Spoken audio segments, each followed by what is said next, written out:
And welcome back to the Dynasty Rewind, everybody. The best in the business is back in business. I am your host, Michael Bauer. Look at that. We've been on live stream for 1 second, and Sean has already commented. Thanks, Sean.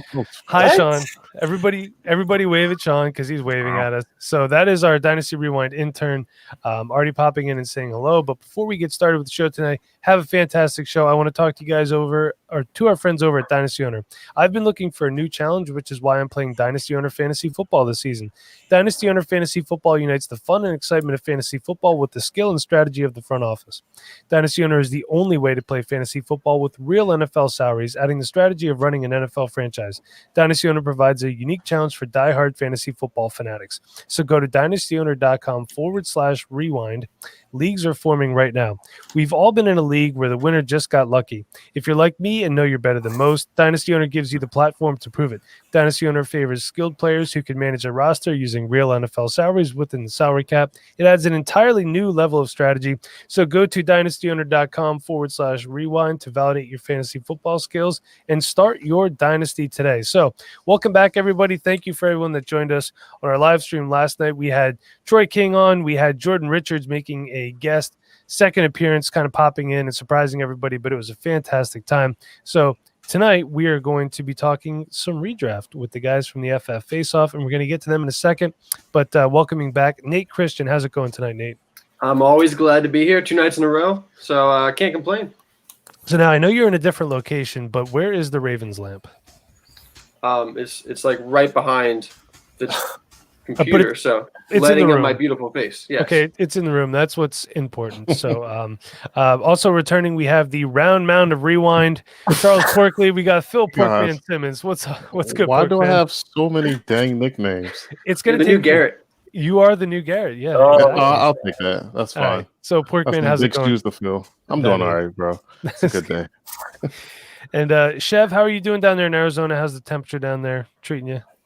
You know, it actually rained last night, so the temperatures were a little bit lower. Just a heads up, there was no time change. I just absolutely sucked last night, so that's on me, fellas. Sorry. Oh, thank you. I was Daylight so Savings confused. Time. Yeah, I had no idea what was going on. I'm not gonna lie, I must have been so tired. I really did think that. It's so bad. I'm sorry. I'm sorry to all our fans. So, welcoming for the first time, hopefully not the last time, to the Dynasty Rewind, the two gentlemen from the FFfaceoff. We have Anthony Cervino. You can find him on Twitter at the Real NFL Guru. Anthony, how you doing tonight? I'm doing awesome, guys. How are you? Pretty good. Thanks for coming on. And we also have the fellow FFfaceoff gentleman here. We have Michael Hauff. How you doing tonight, Mike? Doing fantastic, boys. How's it going? Good. Also, do you prefer Mike or Michael? Whatever the hell you like. All right. Usually I prefer Mike, but I get Michael when I'm getting yelled at. So, which is more often than Fair I enough. to admit. Yeah. So, gentlemen, thank you again sure. for joining us. I really appreciate it. They did a fantastic mental health podathon. That was about July 11th, I think it was, something around there. That sticks out to it me. was. On my birthday. Yep. Yeah. So most of that is still available on your YouTube page, correct? Yeah, right, Anthony. That's still up, right? Yes, it's still up, and I believe a lot of it is also on our Periscope as well. Okay, but that I don't think it saved the whole thing. I think it was like the last 11 hours or so, if I remember correctly. So Only. Well, I mean, It got the first 12. I'm pretty sure about that. okay. It's still fantastic. Go back, rewatch some of that, and definitely, check these guys out. Tell us a little bit about your podcast before we get started. Though. You guys do multiple shows a week, don't you? We usually do about 3 shows a week. This week we decided to do 4? I think it was 4. Yeah. Yeah, we did 4, and then we do a little something on the side with fantasy data and Jody Smith. We call that on the clock. So we generally do that once a week, even though we forgot to do that today, Anthony. But that's okay. But yeah, so and what, Anthony? What's it been? 4 years been podcasting together? Yeah. Wow. Yeah. I mean, that's awesome. 3 times That's a week. real cool. That everybody's wives is okay with it. That's the best part about it. I mean, if I told Jenna, hey, I'm doing 3 to 4 podcasts a week, she'd be like, no. Well, the lucky go thing, more. the lucky thing for me is that I work early, so I'm off earlier, and she tends to work later. So we kind of get that, little gap. that crossover. So like sometimes she's walking in and I'm wrapping up, and So it works out. All right. Well, then that's all But good yeah. then. So, But yeah, I agree. Happy wife, happy life. that is true. Absolutely. And also, Mike is True drinking dang a story. massive glass of beer tonight. So, That's right. let's see. Hopefully, he could finish that before the show's over. Well, and if I happen to run out, I got a little JMO if I happen to. So All right, perfect. So, That's Troy it. King checking in. He was on our live stream Hey. last night. Definitely What up, check out Troy? that live stream. Check out everything that Troy is doing as well. He is doing some great stuff. So let's talk about some redraft here. 'Tis the season for redraft. Dynasty season never stops. Now you guys predominantly deal in redraft, correct? At the FFaceoff, but you play Dynasty as well, don't you? Yeah, and we try and dabble our show into a lot of different areas, whether it's sports betting, whether it's redraft, whether it's Dynasty, best ball. So, but yeah, predominantly probably redraft. Earlier in the offseason, we tend to cater more to Dynasty, like right after the Super Bowl and that little lull of time before we start ramping up for free agency. Okay. Do you guys have a preference that you will like one more than the other? I still think I'm more of a redraft guy, but in the last couple of years, I've grown more and more to Dynasty. Okay. And because there's it makes you think a lot more about making moves, obviously, because you got to think about the ramifications, because it's not just the rest of the season; it's years to come. So yeah. Sure. I will say this as well. You've been putting out some great stuff as far as DFS stuff goes, Mike. So definitely hit him up. And yes, I'm aware, Nate, that I'm being called Trailer Park Andy Holloway. So Jeez. I thought it was Dollar Store was okay. Yeah. Dollar General. That's fine too. Yeah. Also checking in for the first time, one of the guys I work with. This is Cody. He's an idiot. I just want to take a moment and say that to everybody. But Cody, thank you for checking in. Oh, actually, Go Ravens. yeah, Nate, that's your boy Big trust. Cody right there. There you go. So you have just successfully ruined Cody's night, and that makes my night. So thank you very much. All right, so Makes us all let's. It makes it so much better. So, all right. This is a strategy I used to do. This is a redraft strategy. People told me I was stupid. I have won a couple leagues doing it. So do you plan when you draft certain positions? For example, I used to always go running back round 1, then wide receiver, then quarterback, then tight end. I would take best available in those rounds. Do you guys do that, or do you always go best available? Go ahead, Anthony. I tend to, like, if I have a strategy going into a draft, I kind of shy away from it. I'll let the draft take me to, however my roster construction comes out. Like if I'm picking at the turn and I can't justify taking, the 7th running back over the 2nd receiver, even though I like going heavy running back early, I'm going to go after the receiver or maybe Travis Kelce sitting there. So I usually let the draft dictate my direction a lot of times. Yeah, So I agree with that. Yeah, I pretty much always lean running back in the first round. It's rare when I don't go running back, but beyond that, yeah, it's sort of how the draft's coming to me, or depending on where I'm picking. Because if I think, well, I got a quick turnaround after this pick, so it's all about just how it flows to me. I try and think of 2 different scenarios, especially based if I know who I'm drafting with.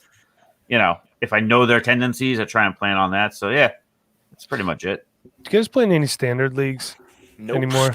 No. Nope. No. Not anymore. No. Last year was my last year for I won't even play in 10-team Hate that leagues. jump. He Really? won't. It's true. He won't. I won't. Really? What if Absolutely it's not. What if it's a high stakes? Like you could win a lot of money. No. Why not do a 12-team high stakes, win a lot of money? More money. I don't know. I'm just saying. I'm just giving you a scenario. Exactly. I mean, Yeah, to me, standard is the soft porn of fantasy football. I just you can't do it. it's that true. fuzzy we HBO want that the you kind of hardcore got on your stuff, TV when you were a kid. That's what I'm saying though. Give, Skinemax at 1 o'clock in the morning. But it's just kind of like what Anthony said. Like, give me the 12 team. Give me the super flex. Give me the PPR. Let's The deep bench. Listen, I'm the type of person that likes to go to where the waiver wire is so bare. Like I'm picking up the J.D. McKissick the 1 week that you really need him, and like Devontae Booker a couple years ago. Okay. Yeah. No. See, I like that too. Most of the Devontae redraft Booker. leagues that I'm in are kind of a shallow or a bench. To be honest with you, like 5, 6 bench type leagues. Yeah, something like that. But that again, I'm not in a whole ton of redraft leagues either. I'm in maybe Scott Fishbowl, a couple charity ones, and then maybe Yeah. 2 that I do with my friends that I've been doing for like 10 years. So Anthony, all right, so you don't play in standard, you don't play in 10 team. Is there do you guys have anything else you refuse to play? Like tight end premium? I'm assuming you play I super like flex, everything obviously. else. Yeah. Okay. I'm pretty open too. I mean, it's funny. My home league, I run a league. We're going into our 13th year, and it's a keeper league. It's 10 teams, and I've been begging them for years. Let's go 12, but they don't want to go 12 because then we got to throw players back, and nobody wants to throw them back, and it's more problematic to bring it up than anything else. But but standard is the only thing that I would say no to. Do you guys play IDP redraft? I've done a little IDP, and I dig it. And I'm not gonna lie though, I'm not the most well versed IDP guy, but I tend to always do well with it, which is whatever. Yeah, I think I actually like. That was my next question. What do you think about defense and special teams? Because to me, that's always kind of a streaming week by week. You know, you ride one while it's hot, and then they have a clunker, you drop them and get somebody else. That's really matchup dependent. So. Yeah, I think it's all pretty straightforward. I think if you get one of those top 2 defenses, then you know you're good for the year. And if not, then yeah, you're pretty much looking at the schedule and seeing, okay, well, this is going to happen here. And, just try and work the wire and, pick up each defense each week and win a week. Well, then let me ask you this. Okay, so IDP is great for both redraft and dynasty. What do you think about defense and special teams in dynasty leagues? I don't think it belongs in dynasty. I don't think I've ever played in a dynasty league with the defensive special teams. Yeah, I haven't either. Yeah, Chev, you and I. Sure, yeah. Chev and I are in one. That's the league that Garrett started last year. I believe that has defense special teams, right? Yeah, I'm pretty sure because somebody had like the Patriots defense and they won like the first 2 weeks just because of those guys. Yeah, and I think they had some bum offensive players and they won just because the Patriots went absolutely bonkers. So yeah, I'm pretty sure we're in that league together. Yep. And everybody that's listening, please tweet at Dynasty Price and tell him that league desperately needs a taxi squad, or else Chev and I are going to have to drop like half of our rosters before we even start the season. Have you looked at yours? It says I'm like 9 players over the roster limit. I'm like, I got nowhere to go with these guys, but it won't let me put anybody on IR because I'm over the limit. Here's the thing. That league has people that played IR players for most of the season anyway, so we got to figure that out first. Yeah. But yeah, I mean, we need some taxi squad in there for sure. Yeah. If you're playing Dynasty, you have to have a taxi squad. Definitely. All right, so no 10 teams. We talking super flex or one quarterback? I'm sorry. Super flex, one quarterback. I'm more down with the super flex. My again the home league I'm in, we always had 2 quarterbacks. We decided to shift it to a super flex. But yeah, so same deal. You're still shooting for 2 QBs, but yeah, I think you get to utilize the quarterback position a lot better. I think then you get to think of those, like Anthony and me, we were recording today. We're talking about the Drew Locks and the Sam Darnolds of the world. Those guys won't always see the light of day in a 10, 12 team league with one quarterback. So yeah. Hey, Troy has a question. This is a good one too. I want everyone to answer this. Who are your guys this year that you're trying to get in every draft? Anthony, let's start with you, and then we'll just kind of snake our way Start around. with Hauff. I got to think about this. All right, go ahead, Mike. He's always got to think. This guy, deep thinker, that Anthony Cervino. He's over there. He's rolling his eyes at me, and he's thinking hard. So, no, I'm kidding. I'm kidding. Halfway. A guy I'm going for in pretty much every draft is Blake Jarwin. Love it. You get him late. Yeah, you get him super late. I was saying it before. I go into every draft as far as tight end. I say, all right, if I don't get Kittle or Kelsey, then I'll go for Hayden Hurst. If I don't get Hayden Hurst, I just forget about tight end until later. Go get Blake Jarwin because he's always that pick that when you get him, the rest of the room goes, crap. Like, geez. I mean, Witten last year was borderline tight end 1 in PPR formats. And now we're going to have Jarwin. Jarwin had, 41 targets last year. We talk for days about the vacated targets there in Dallas, and I think he's going to do damage. So, yeah, Blake Jarwin is my guy, and also a little Naeem Hines in PPR formats. I just think he's a little sneaky, and you're not paying a lot either. Yeah, I like that. Yeah. Two late round guys. Anthony, did you get your guys yet? Yeah, I do. Boston Scott. Boston Scott is one Okay. of my highest owned players. I'm taking him everywhere, and I'm reaching for him if I have to. Boston Scott, if you saw what he did last year down the stretch, had those big pop games, and those were games that Miles Sanders was also getting spoon-fed touches, and he was productive in his own right. And this is an Eagles team in general. I think we are going to see it run through Goddard and Ertz and the two running backs. And their best receivers, they're downfield guys. They're speed guys. I don't put a lot of stock in an Alshon Jeffrey right now. I think there's going to be a lot of production here for Boston Scott. And if you think about, they're saying that Miles Sanders, he's going to be the guy. I think about the second season, and Mike knows where I'm going here. Doug Peterson, the offensive coordinator in Kansas City. Jamal Charles was the featured back. He dominated touches, but there was a guy named Niall Davis who had 150. I think we are going to see that type of a split between Miles Sanders and Boston Scott. And if they're getting that type of workload, a lot of it's going to be receiving production. It wouldn't surprise me if Boston Scott, he's a great handcuff, but he has a lot of standalone value. Okay. You did mention Dallas Goedert. He does, I believe, have a hand or thumb fracture. Yes. I saw it. So. Hairline. Okay. All right. Chev, how about you? Who are you guys that you're taking in redraft? Yeah, so I'm looking at wide receivers really late. I love to pick up those guys late rounds. I really love Allen Robinson, man. I really think he's got passes coming his way almost 24/7 in the offense. Tight end didn't even get over 100 yards last season. So, he's a guy that's going to be thrown at heavily, depending which quarterback it is. I don't think it really matters because they're going to be looking for a guy that they know can catch a ball, and he can go up and get the ball in those tight coverages as well. Okay. Gerald, how about yourself? I'm sorry, Porkman. How about yourself? Gerald. Cheeks for weeks. Go ahead, Porkman. I'm gonna go with the Michael Hauff type idea with the late round tight end. I'm gonna go with Jack Doyle.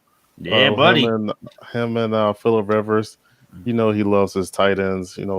Big hunky guys down the middle of the field, and he got a whole bunch of speed guys in the team. So everything's gonna be going downfield. Everybody's gonna be looking downfield.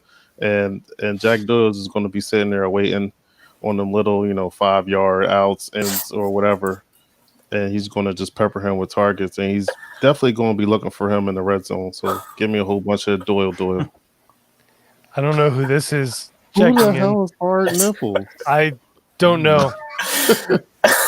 My guess is that Shane Manila made another.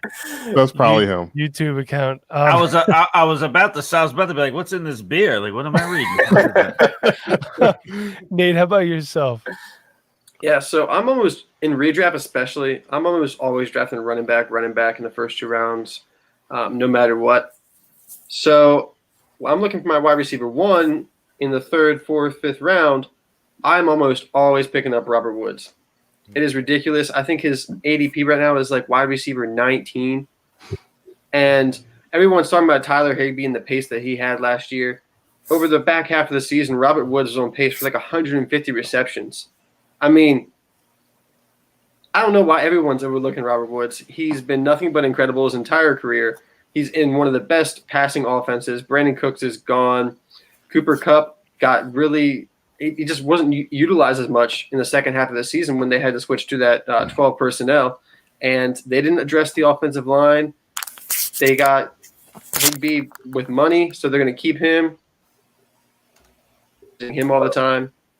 So I really don't understand why we're overlooking Robert Woods because he's almost guaranteed to be a wide receiver 1 this year. It doesn't matter if it's standard, half point, or 1 PPR. Like he's going to eat. Bobby Trees, definitely. I'm a big fan this year of Jarvis Landry and definitely Jonnu Smith as well. So those are 2 guys that I'm taking. Jonnu Smith, I think, is going to have a fine year down there in Tennessee. So we got a question here. Here you go. Dynasty question for the FFfaceoff guys. Who's the dynasty guy to have out of the Rams backfield?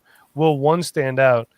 I guess one will stand out because somebody has to, but what do you guys think? Anthony, we're not going to go to you first because I know you're going to want to think about it. So, Mike, let's go to you.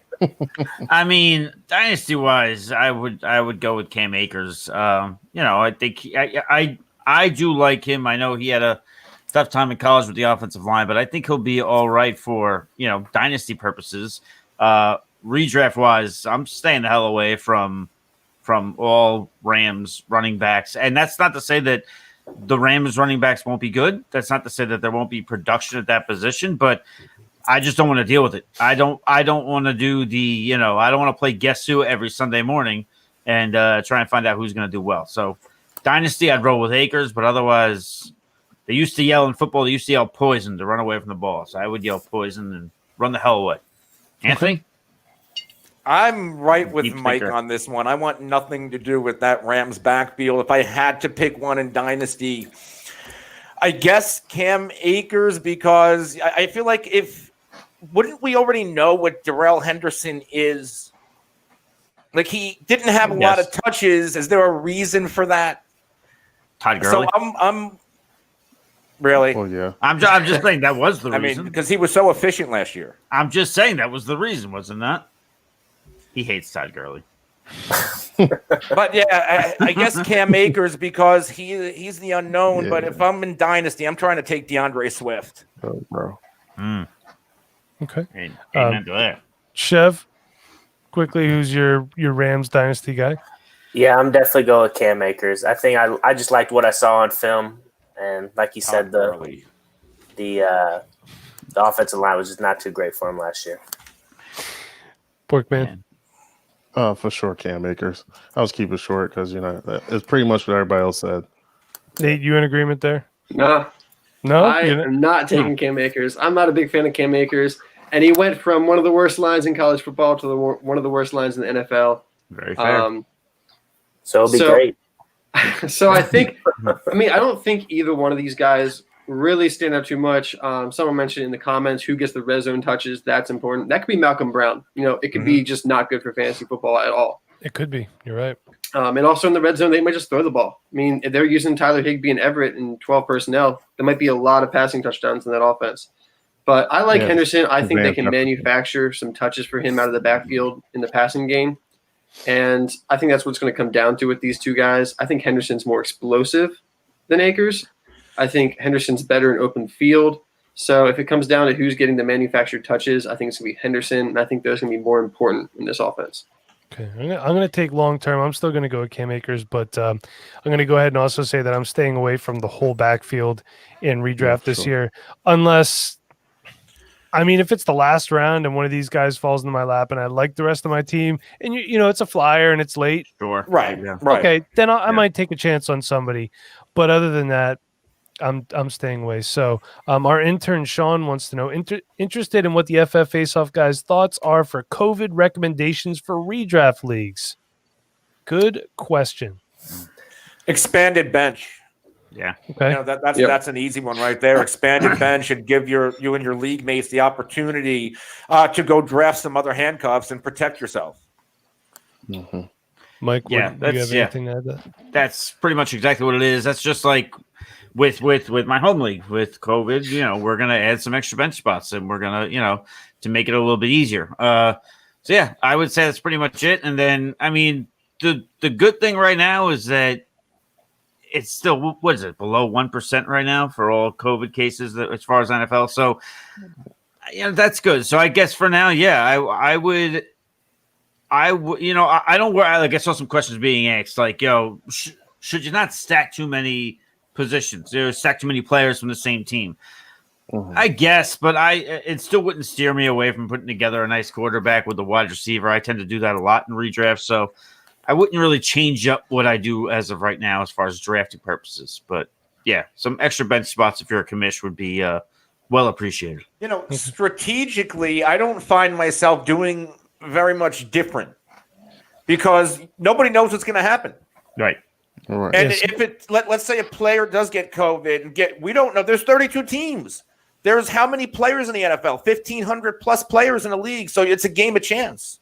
Yeah. Am I really going to shy away from a winning strategy just because something could happen? Yeah. Exactly. Is it any different than a knee injury? Amen.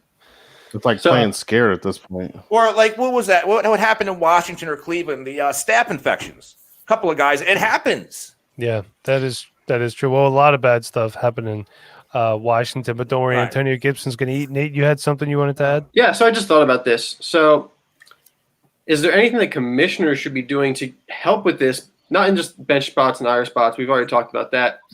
But, like, say you got someone like Zeke, okay, on your team. You're going to start him, and he has no injury issues. I mean, well, I guess not Zeke because he's already had coronavirus. But CMC, okay, he's playing on a Monday night game. Monday morning, he's got coronavirus. And at this point, if you don't have Bonifon, who are you going to put in that running back position? Is there going to be something that commissioners maybe do if one of your late game players gets coronavirus? Is there some way to make up for that? Because it's not like he was on the injury report that week. It's totally out of nowhere. True, but he could sprain his ankle walking into the stadium too. It's the same thing as that. So You know what? that's a hard one.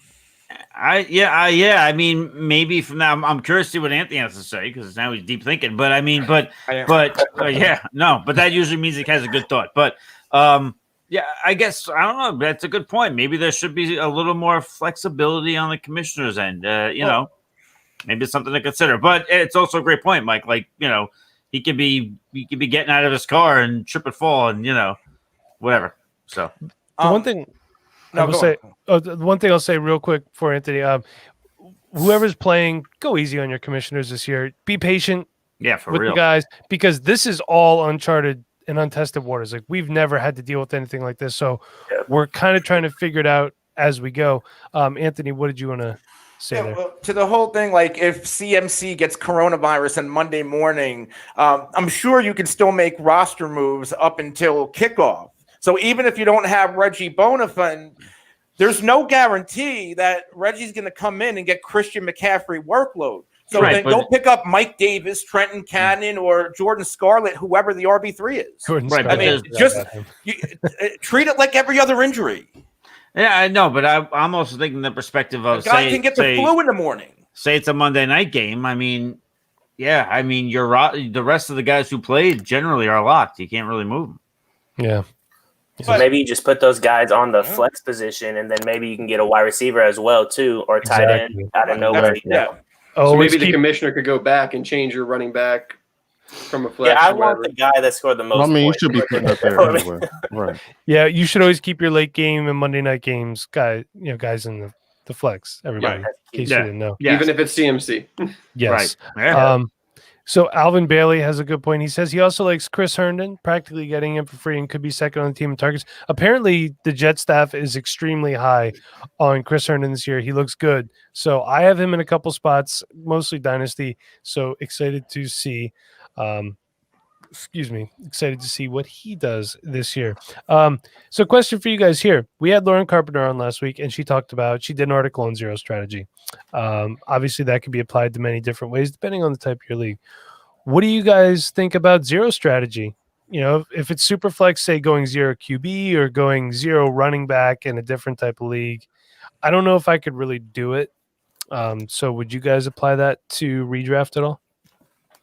I've never walked into a draft saying I'm going zero blank. You know, and that's not to say that I'm against. I mean, I'm not against it. I always tend to, you know, Anthony will always say my teams always tend to be well-rounded team. Yeah, they're balanced teams. Yeah. I believe in balance because I believe in depth. I believe in having, you know, in case something happens. So, so I'm not a big fan on, you know, just blanking a whole position. If that does happen to me by just the way a draft flows, like I showed Anthony a best ball draft I had the other day. I despise that team with every fiber of my being because I missed out on running backs, and the rest of my team looks great, but the running backs are just dog poo, and I can't do it. So I can't go to zero philosophy. So what is your definition of zero, you know, running back or zero wide receiver? Like how many rounds until you take the first one before you go further? Six round. Usually. Nah. No, see, I can't do it. I just got heartburn thinking about that. I can't. But like, can certain things like my Scott Fishbowl draft? I'm a heavy running back. Mike knows I love my running backs. Yeah, I'll go 3 running backs in the first 3 rounds sometimes. Scott Fishbowl draft from where I was picking from the 8th spot. Yep. I ended up not taking my first running back until the 5th round. something Really? like that. Yeah. But I walked away with Breeze, Thomas stack, and Brady Godwin stack. And my first running back in the 5th was Melvin Gordon, and then Chris Carson in the 6th, and then Hunt in the 7th. Yeah. I don't hate that. He made it like a bandit. That was incidental, but I'm not like I don't hate it. Yeah. Cohen in the 11th. So like my running backs are fine. But at the same point, Anthony, you probably didn't walk into your draft saying this is how it's going to go down. No, absolutely not. I wanted like Joe Mixon. Right. The draft just played out that way. Anthony knows this. Every time Anthony starts a draft, he always texts me, says, like, always first 2 rounds. I hate my team. This team Very sucks. self-loathing. This is the worst. I've lost my touch. I'm out of here. Larry David. Right. And then by the time a draft finishes, he's like, I'm the best team here. Screw everybody. I'm gonna win it. So yeah. But no, he put together a good SFB team. That played out beautifully for him. Yeah, sounds great. How's your team looking in Scott Fishbowl, Mike?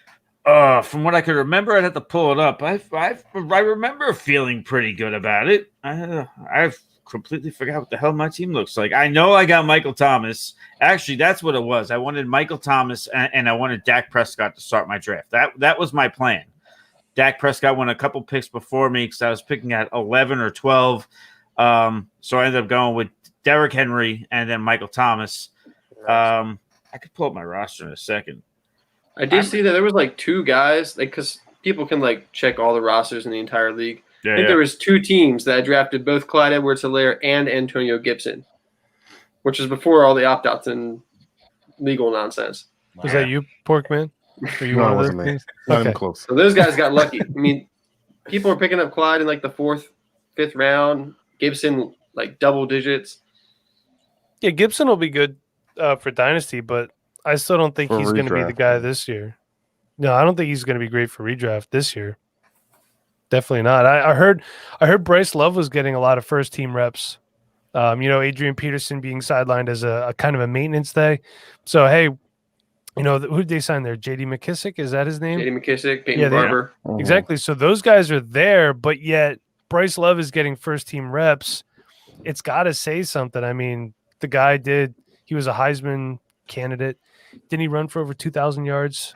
He won the Doak Walker Award, which is best running back in the league for college football. Really should have declared for the draft, but just never know. Coulda, woulda, shoulda. So, Mike, did you get your fishbowl team up there? Yeah, one of these days I'm going to get this thing up here. Yeah. Derrick Henry, Michael Thomas. Then I went with where'd I go here? I can't even find my stuff. Chris Scott. Yeah, I ended up with it's an app, Mike. Chris Godwin, Tom Brady. So I did a lot of what Anthony did. I got Chris Godwin, I got Tom Brady, I got Michael Thomas. But I got Derrick Henry. That was the one difference. And then after that, Raheem Mostert, Amari Cooper. Okay. One of my favorite picks would be Gardner Minshew, though, which I'm seeing now I ended up getting him. Love me some Gardner Minshew as my second quarterback. Same. So we'll see how it He's goes. going to be throwing from behind a lot. Mm-hmm. A lot of volume there.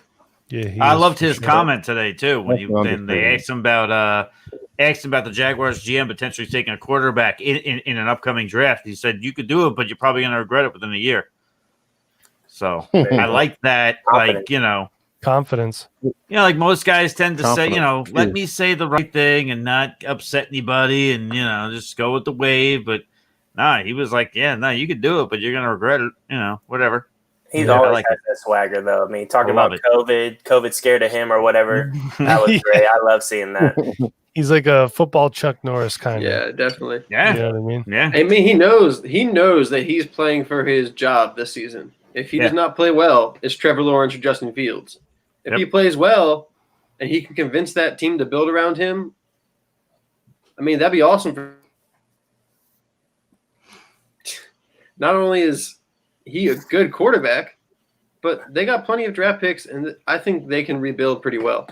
Yeah, they got some offensive talent too, between DJ Chark, Laviska. I guess that's about it. Fournette. Fournette's not there after this year. Don't underestimate what Jay Gruden's going to do for that offense. I agree. Exactly. I agree. I did see a funny tweet the other day about Jaguars camp. It said there's a Jaguars tight end hurt, and for once it's not Tyler Eifert. No, So because he's always getting that's banged up. cold. It is kind of cold, but It's True, kind of true. Yeah. it is a little bit true. So so you guys are both talking about getting Tom Brady. How you're feeling good about Brady this year in redraft? I mean, obviously he's a sell in Dynasty, so but you guys are liking him? Yeah, it's Oh, just yeah. we always, every time Tom Brady comes up, Anthony will tell you in a second well, when the move is officially done with Brady to Tampa, Anthony I has tend to overreact to things. he does. Yeah. So he had some very ambitious projections at first, but no, but still, I firmly believe in that narrative that he's got something to prove, and I think Bill also has something to prove, but I think Tom Brady has better weapons to prove it, in my opinion, than Bill does. Than Bill does as head coach of the New England Patriots. So yeah, I think he's going to be just fine. I think this year will be just fine. I'm a little worried about year 2, but year 1, when he's got something to prove, he's got the fire lit under his. You know what? I think he's good to go. What about Cam? How you guys feeling about Cam up there in New England? Mike is on the payroll. Yeah, buddy. Yeah, I'm on the payroll. Listen, I'm telling you, you go back. Obviously last year was horrific. He only played 2 games. He was never right. He was injured in the preseason. He had the bad shoulder. The year before, he was one of the better quarterbacks in fantasy until he went out with a shoulder injury. Anthony can make all the faces he wants, but it's true. And the year prior, he really was. And the year prior, he's a top 5 quarterback. Mm-hmm. And this is a quarterback who, we're just talking about Tom Brady. And I understand Cam Newton is going to have a shorter shelf life as a quarterback because of the way in which he's run the ball his career than, say, a Tom Brady. But he's 31 years old? Like, it's not over for him from a talent standpoint. It's really not. We'll see what he does with the weapons. He's done a good amount with not. He's never had big time weapons. Right. He's never had that before anyway. He still doesn't. So. Right. He's still right. So, he had Kelvin Benjamin who decided to play well for 1 year and then he tore his knee during the preseason the next year. He turned to a tight end. Right, turns into a tight end, and then he turned into a tackle. But so, but I like Cam Newton, and I'm telling you, if he's going to be the starter, he could potentially be top 12 quarterback. Maybe I think I got him ranked at 13, 14. But yeah, okay. Cam has that swagger though. He's a deadly man, but last year he did not have that swagger. Not looking right. So if he's got the swagger in his eyes, that team could be a scary. I want to see Cam do good. Do you really? I do. Yeah, I like Cam. I don't dislike him. So we've heard a lot. We've heard a lot about the Patriots and their lack of weapons. Is there anybody that you guys are targeting on that team? I mean, Sonny Michel is on the pup, right? Or is he? Yeah, he could still play week 1. They said today. Yeah, he could still play week 1. Yeah. Stephon Gilmore in Dynasty IDP. Okay. Is there any offensive weapons you guys want on that? I'm not taking N'Keal Harry. Nope. Not in redraft. I want to trade him to me. In the training camp news, it sounds terrible for N'Keal Harry. It sounds like he cannot get any separation. Really? He's just terrible, it sounds like, through this preseason. So I'm thinking that we're at the point with a Julian Edelman where I feel like he's almost slowly becoming a value. Yes, I understand he doesn't have that same connection with Cam that he had with Tom Brady. That's obvious, but I think he's falling enough because of it. Because surprise, surprise, fantasy football community tends to overreact about some things, believe it or not. So I think he's falling enough to a point where he's slowly becoming a value. There were times where you were potentially in past drafts, you were taking him as your number 1 wide receiver. Now maybe he's your second, maybe damn near, maybe he's your third. So, Mike, in Cam's defense, and your point on Edelman becoming the value, and maybe Edelman doesn't have the connection with Cam. Let's remember the last time we saw the good Cam in 2018, he finished 5th in true completion percentage and as a top 5 quarterback in red zone, play action, and pressure completion percentage. So I think he'll put the ball where it needs to be. My biggest issue, Mike, is just, do I trust Cam to stay healthy, and do I trust Cam and the New England and the way, like, Josh McDaniels runs can everybody get along? Yeah, well, I the whole idea about him staying healthy, it's fair. I mean, you're either someone who says he will, or you're someone who questions it, and it's hard to go against somebody who questions it based on what you've seen last 2 years. But I think he'll be all right. And you know what? I think that this marriage between the Patriots coaching staff and Cam Newton probably has a shelf life of a year, which works out perfectly because Cam's not going to be there for more than 1 year. So I think from that aspect, I think the marriage will work out fine just on a 1 year stint. Okay. Sean, our intern and known Patriots fan, says Damian Harris sleeper, and then the little stock up thing. So it could be so interesting. You guys, Anthony, you live in New Jersey, correct? Yeah. And Mike, you live in Long Island, I think. Long Island, yeah. Okay. Yep. So we have 2 New York, New Jersey guys here, and 0 Giants fans. So this is interesting to me. So Mike, you are a 49ers fan, correct? I am hopelessly devoted to the 49ers. Okay. And Anthony, you are I'm a Cowboys fan, the undefeated Cowboys, as we stand right now. Yeah, that's right. True. This is what Mike has to deal with every episode. Seems like no better time to pour some whiskey once Anthony starts talking about the Cowboys. That's, there you go. All right. Well, we got a Cowboys fan in here, but not every show could be perfect, everybody. So I'm curious. Park, I want to start with you. How did you become a Cowboys fan in New Jersey? I don't know. I mean, I guess it's like my mother's side of my family, they were all Giants fans, and my dad's side of the family, they were all Eagles fans, and I don't know how it just happened. Ugh. Honestly, it just happened. I mean, I guess you're really trying to start a rivalry with both sides of your family there. So, because you're in Southern Jersey, right? Now I am. Yeah. I So mean, that's Eagles country. That's Eagles country. Yeah, it is. Right down there. I'm in Southern Jersey. That's definitely Eagles country. Yeah. Mike, how about you? I mean, so this is a great rivalry because we got the 49ers and the Cowboys here. Which, by the way, they play week 14, week 15, Anthony? About to get you, you know what, kicked in. It's okay because better hope Jimmy plays. Oh, stop. By that time, the Cowboys will be eliminated from playoffs. But Mike, how did you become a 49ers fan in Long Island? When I first started watching football, my cousin, who is, 8-9 years older than me, he was a diehard 49er fan. And, that was back in the Montana days, very early Montana days. And then when Montana left to go to the Chiefs, my cousin left the Niners to go become a Chiefs fan. My cousin's hopped around from team to team to team. It's crazy. And by the way, and not even like a bandwagon guy. He goes to like obscure teams. He's like, oh, I'm going to be a Bengals fan now. This is going to happen now. So, but anyway.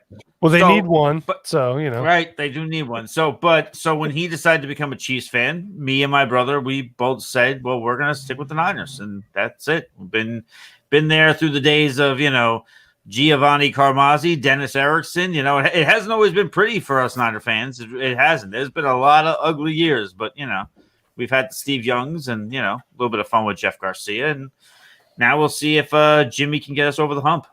Yeah. We had a year of fun with Jeff Garcia too. Unfortunately, our linebackers forgot how to tackle in the playoffs. And Porkman, you remember that year? That was the year that Sheldon Brown almost ended Reggie Bush's career early in his rookie season. In that play. That was still. I remember. Yes, I remember that. Yeah, I remember that. Yeah, Sheldon Brown, Reggie Bush. Didn't Lito Shepard lay somebody out too? Lito Shepard never laid anybody out. Are you sure? I gotta find him. I'm pretty sure. And B-Dog. That was about it. Sheldon Brown and Brian Dawkins were the best hitters, and Michael Lewis was a decent hitter too. But he always had such a bad angle on everybody. I was about to say that. He was terrible with that. Oh, he was. It's like I need to go here. He was great, but when he was out, he was just way off.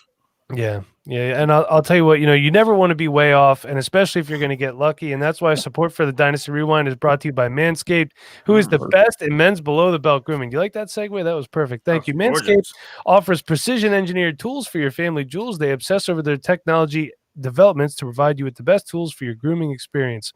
That's why Manscaped has redesigned the electric trimmer. The Manscaped engineering team spent 18 months perfecting the greatest ball hair trimmer ever created and just released the new and improved Lawnmower 3.0. It is improved. I mean, I didn't have the first one, but I got to be honest with you. You think it's just a trimmer. It is fantastic. Go buy it, and we are going to throw the promo code up here in a second so you can get it with some free shipping. Manscaping accidents are finally a thing of the past. When I tell you this is premium, I mean premium. The battery lasts up to 90 minutes so you could take a longer shave, just like when we send Sean to your house to manscape you. The water-resistant technology allows you to groom in the shower. One of the coolest features is the LED light, which illuminates grooming areas for a closer and more precise trimming. They've also upgraded to a 7,000 RPM motor with quiet stroke technology. If you are listening to me speak right now, I do apologize, but I want you to experience it firsthand for yourself, so trim that junk of yours.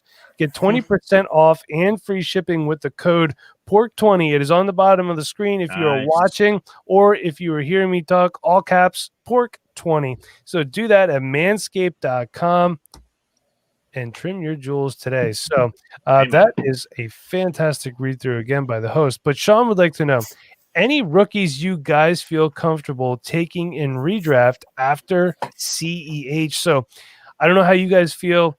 Nate, Porkman, Chev, we've talked a little redraft, not a whole lot. I'm usually team no rookies in redraft, but Mike, Anthony, what do you guys think? I'll start only because I'll say that I was alarmed by what I saw today, which Anthony and me talked about earlier today. I still am. I don't jump ship right away, but I am a little nervous about Justin Jefferson. I mean, that was a guy that I was cool with taking. I do still believe that he can be productive, but hearing that he's basically being put down to that number 2, that's scary stuff, man. Number three, yeah. Who is the guy? He'll probably be fourth in targets behind Johnson.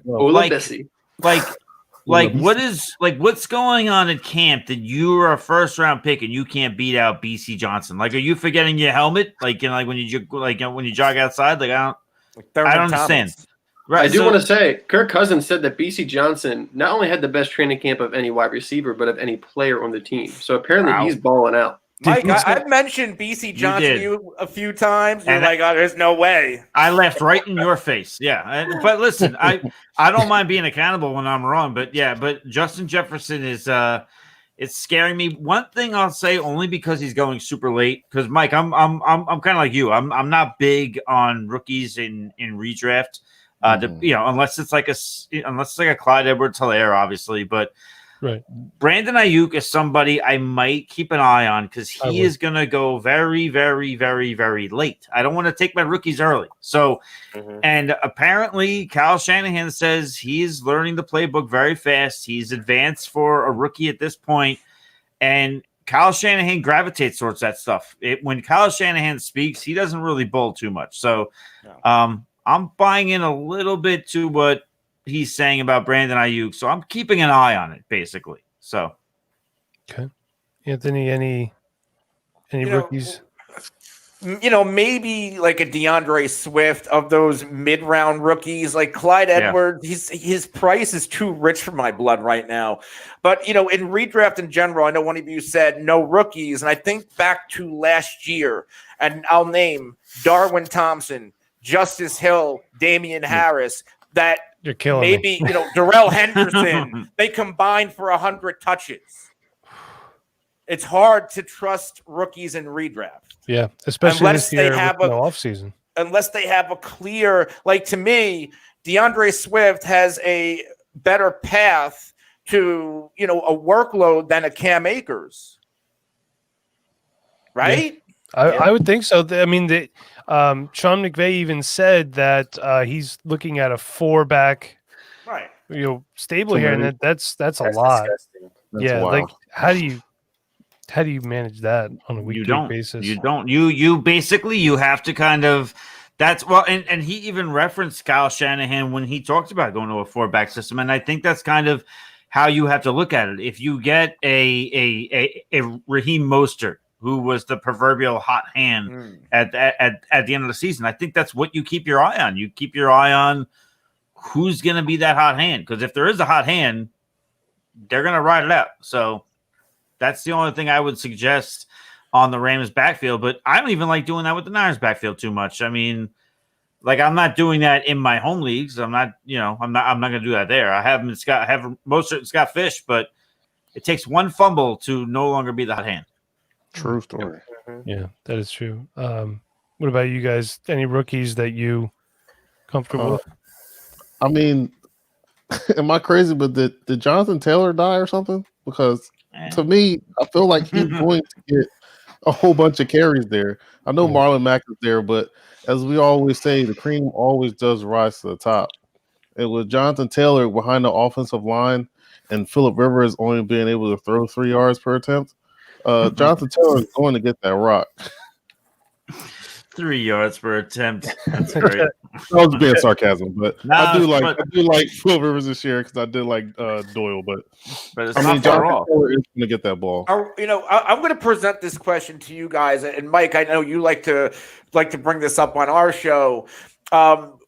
Last year, Mike and I were both, in terms of Miles Sanders, we loved Miles Sanders for 2020, but we were both firm believers in Jordan Howard was going to be the guy in Philly, and it wasn't until the Jordan Howard injury until we saw Miles Sanders break out. Is there potential of that happening with the Indianapolis Colts and Marlon Mack? Like, is Mack going to basically be the guy for half a season, and then if he goes down, then we see the full breakout? Oh, I think absolutely. Yeah, Marlon Mack has that. He gets injured. That's his history in this league. So I mean, that's probably the reason why they did draft Jonathan Taylor. It's nothing against the talent that he has on that team. It's just the fact that, are we going to be able to rely on you game after game to be on the field? If not, we're going to get the Doak Walker winner, 2-time Doak Walker winner, in here and run behind this bomb behind the offensive line and kill it. One hell of an offensive line too. Yeah. Mm-hmm. Yeah. And I mean, you want Jonathan Taylor on your team in the playoffs this year. Mm-hmm. I mean, by the time your fantasy football playoffs come around, you're going to want Jonathan Taylor on your team. So if you draft him in, I think he's going like the 4th round, I think. If you draft him there, you need to draft maybe a Mark Ingram, because Mark Ingram, you're probably not going to want him at the end of the year. Yeah. Right. So, I mean, you kind of have to strategize around that, because JT is not probably going to take over right away. There's a chance he does. I think week 1 he comes out with like a 60-yard touchdown, and then, the Mack's just another guy. Like Chubb did when Chubb was a rookie and they tried to give the ball to Carlos Hyde. Yeah. And then he was traded a couple of weeks later. Yeah. Exactly. That could. Yeah. All right. But yeah, I mean, and they have a great matchup, the Colts in week 1. So, I mean, the Jaguars for sure. Yeah. Yeah. Their defense is not what it used to be. Yeah. No. I think so. While we're talking about rookies and redraft, I think last year spoiled a lot of people with rookie wide receivers. I agree. Receivers are usually not that good their rookie year. And there are some good wide receivers in this draft class, but I mean, CeeDee Lamb, he didn't go to the ideal landing spot for 2020. Jerry Jeudy didn't even go to an ideal landing spot for 2020 because he's not the wide receiver 1 there. And KJ Hamler's right behind him. So people are going to be picking these wide receivers who are rookies high because they think they'd be the next A.J. Brown, the next Terry McLaurin. But I think they're going to be disappointed. Are people drafting Edwards over Ruggs and redraft? Like, that's not happening, right? Like, people aren't that nuts. I don't think so. I wouldn't in redraft. I think it's close these days. Yeah. Yeah, because it's a whole bunch of Brian Edwards type going on. I love Edwards for Dynasty, but Ruggs is the play for 2020. Yeah. You would think Brian Edwards is the greatest thing to ever put on a pair of cleats. You would think that he's going to be the best. You think he's going to be the best Raiders wide receiver since Tim Brown and Jerry Rice. Yeah, and Randy Moss. Yeah, Randy Moss. My bad. Yeah. I'm sorry, but when I'm talking about Brian Edwards, I just naturally forget about everybody else because Brian Edwards is just so amazing. He's going to be the best guy ever. He's 2 receivers. Get out of here. I can't with this crap. I'm sorry. I'm about to go on a rant. I can't. I love rant away. One rookie that I could see taking late that could possibly break through. Maybe not right away. Again, like these other guys, DJ Dallas up there in Seattle. Apparently, I think Garrett tweeted this out that he's been getting picked on. Like, they've been hitting him a little bit more, and he's just running through everything. And he's a guy that I like a lot. And I got mocked in one league I'm in. I took him in the second round, which was like mid to late second round of a 16-team league. So I was like, oh, yeah. Jeez. Whatever. I'm going to go ahead and take him there. That's fun by me. Chev, the rookie draft. Yeah, in the rookie draft. Yeah, Right, not of course. not a startup. Sorry, I should have. Then you should get ripped. Yeah. Chev, any rookies that you're looking into? We know Porkman's going to go ahead and draft Van Jefferson like a minute before he retires because he's old. But Chev, what about? Oh my god! And I was so surprised, Mike. You didn't even talk about LaMichael Pirine, which is insane. Well, but I'm not saying you do better than CEH, but I mean he could have a chance. You never know. But I mean I like Taylor a lot, but it's so hard to tell. I mean CH has a clear path for the whole season rather than us not knowing if Mac's going to be that Jordan Howard like they were talking about. I think Pirine, not to be just like rewind silly, but but Pirine is actually not a bad late pickup. I mean, if you're playing like a 20-round draft, I don't think he's even getting drafted. So if you're playing deep benches and redraft, you probably can get him with your last pick. And if Le'Veon Bell gets traded, which I'm not saying it's going to happen, but it sounds like it's a possibility. I mean, Adam Gase has said it. He'll trade him if they're not in the playoff picture. Yeah. And Frank Gore might steal touches, but he's not going to be the bell cow there. So if that all happens, if it all happens, Pirine is super, super cheap. You pay nothing to get him, and the only thing you can get is upside. Derek Carnes says that Quintez Cephas, wide receiver for the Detroit Lions, is also a huge sleeper. And I agree. I don't know so much about this year, but this is a guy that Dynasty, absolutely love us some Quintez Cephas over here at the Dynasty Rewind. Just to remind everyone again that Josh Reynolds is only a year older than Van Jefferson, and he does have 3 years of NFL experience. Oh, man. I love you guys. Just wait and see. All the reports are coming out. I'm just going to shut up and I'm going to just let him play. They are saying he's doing well, though. They are saying he's doing well. Yep. I just want to say one thing about everyone's doing great in camp. Porkman, do you remember hearing this term, best hands in camp? This is a term that haunts Philadelphians. You know who I'm talking about? Greg Lewis. No, Nay Brown. Who? Nay Brown. Nay Brown. All the Browns. Reggie Brown, Nay Brown, Greg Lewis. Best hands in camp. Going to break out. Hey, Greg Lewis did catch a touchdown in the Super Bowl. Don't forget. So, Greg Lewis was terrible. He can't even coach the receivers right. Greg Lewis was not terrible. Greg Lewis was undrafted. He did fine for an undrafted guy. No. He said no. How do I he made a look. All right, there we go. Are you going to mute me? Disrespectful. What about Freddie Mitchell? What do you guys? Yeah, I was just about Freddie Mitchell. Okay, Fred Exo delivers. Okay, but that was kind of a way. He should have delivered my dinner last night. He delivered in the NFC Championship game. So, another question for you guys. This is kind of a hot topic here. It depends on the league. Should we eliminate the kicker? A lot of people are on getting rid of the kicker, but kickers in redraft as well as defense special teams, they always seem to go together. All right. I'm not calling to eliminate the kicker, but I will say that if I have started a redraft, I just don't put a kicker in. And it's not like I'm like, screw kickers.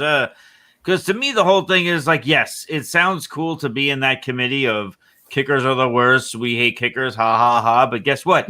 If they're in your league, you better pay attention because a kicker could win or lose you a championship.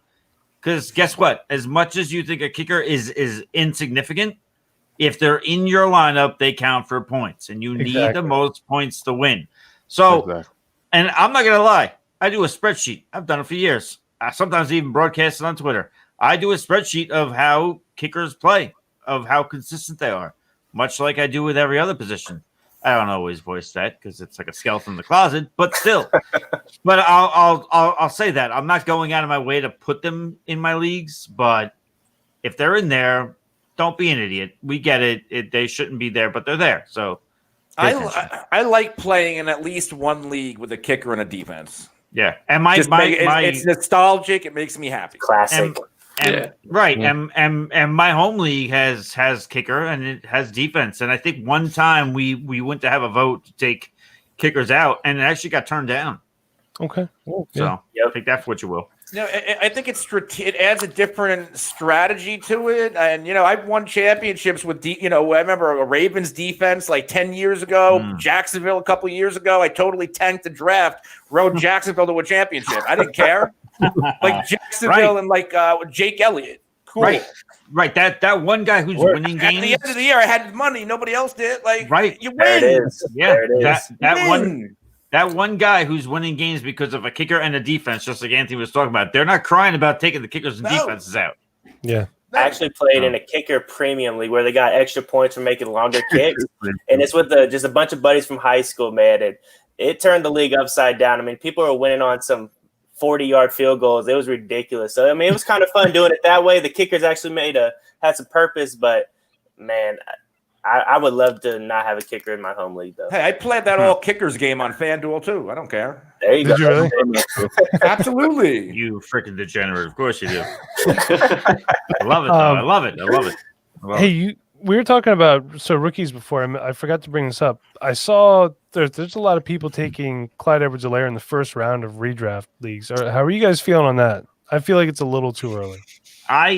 I get it though. That's the way of the fantasy world. It's the opportunity. That's if any other running back was drafted in that spot, and if everything felt the way it did, they'd be a first round pick too.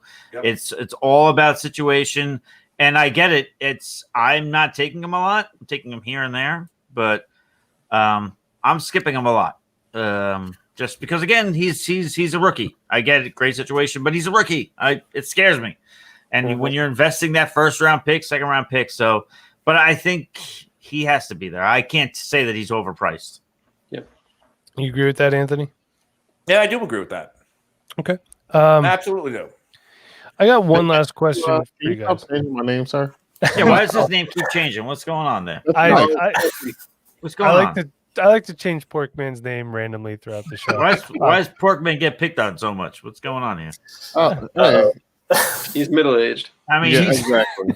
He's drinking beer. He's cool. Exactly. All right, I'll change it back then. So, Jardy Pros, Joe's favorite Dynasty sleeper tight end. We cannot answer that now. You have to tune back in for our live stream on September 1st with Will Harris from True North. He's going to be on. We are going to be talking some sleeper tight ends then. So, tune in, and we'll keep you guys updated. So, we will definitely talk about more about that then. So, last question for you guys. What's your favorite format to do this on? Yahoo, ESPN? I actually personally strongly dislike ESPN unless they want to offer me a job. In which Anthony's a sleeper. Anthony's a sleeper. Stop. I hate doing anything on sleeper anymore. I actually like sleeper. I actually like MFL. Boring, but yeah, Chev, you like I'm an MFL guy. Okay. Hey, I just never been on there before, man, and I just found it super hard to find stuff. And, I got flamed for it a little bit. So a little bit, yeah. What are you going to do? Hey, I love Yahoo for redraft, personally. I like Yahoo. Yahoo's pretty solid.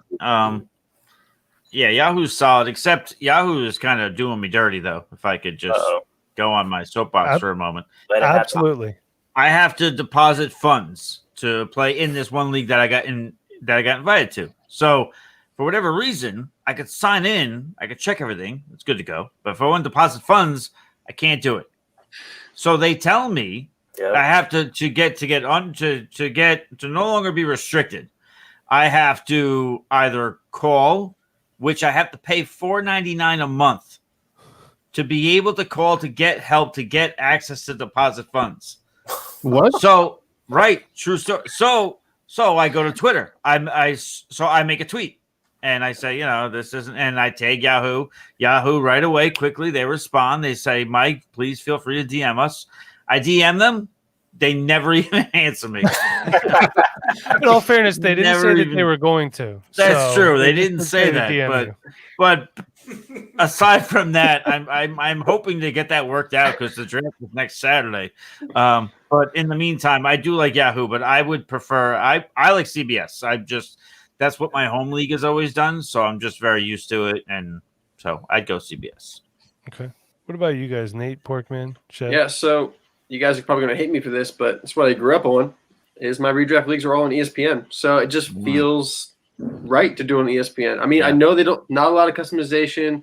Is not too much on there compared to the other places. I love Sleeper for. Oh boy. I do not like Sleeper for redraft. It bothers me. It just doesn't feel like it should work. But ESPN, I like ESPN for redraft.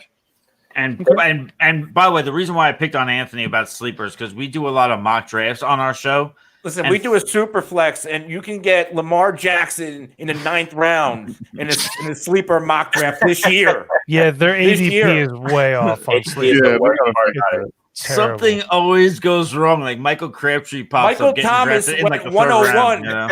Michael Thomas went 101 in our last super flex mock earlier in the week. I got like Zeke in like pick 8. No. Michael Thomas went first pick of the first round. I'm like, how the hell am I supposed to do a podcast with this? That was our contest defense in the first round of our rookie draft. It was like, who the hell is this guy? We didn't know who he was, but Porkman, what's your favorite platform? I can go with Sleeper or anything, but honestly, anything, it doesn't matter.